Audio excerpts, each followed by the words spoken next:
unique na leader. Kaya nga sabi niya sa mga apostol o gusto niyo maging narila, hindi kagaya ng mga hintil na nagiging Panginoon.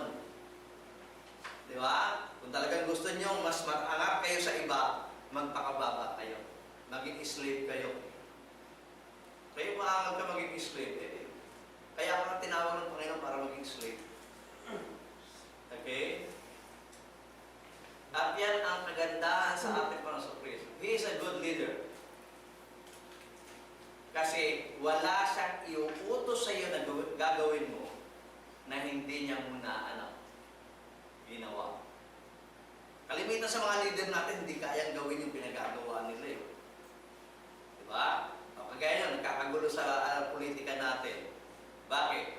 Yung hinahabol nilang nagnakaw ng kaba ng bayan, yung mahabol, nagnakaw rin yun.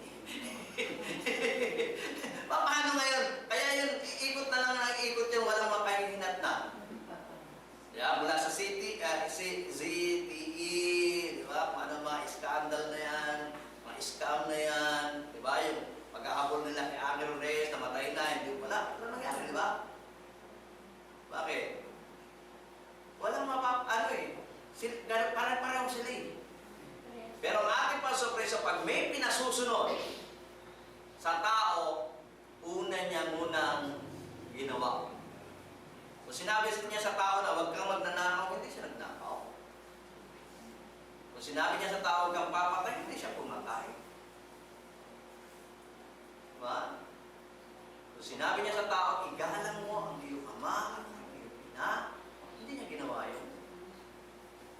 At anumang bagay na ipinag-utos niya sa iyo, pinagdaanan niya ito, nagawa niya ito, kaya alam niya, kaya mo rin.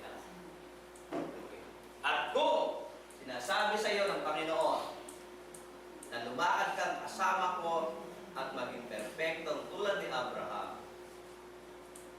kaya mo.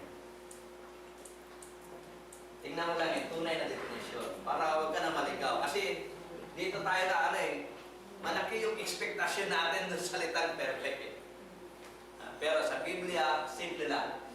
A perfect man is a righteous man. Okay? Natin yan. Sana po sa kunting oras ng ating pag-aaral ay meron po tayo natutunan. At sana po, tulad ng kagustuhan ng Panginoon, that we may be perfect, dumating tayo sa pagkakataon. Tayo ay maging. Okay? Sabi ng Panginoon, ikaw na.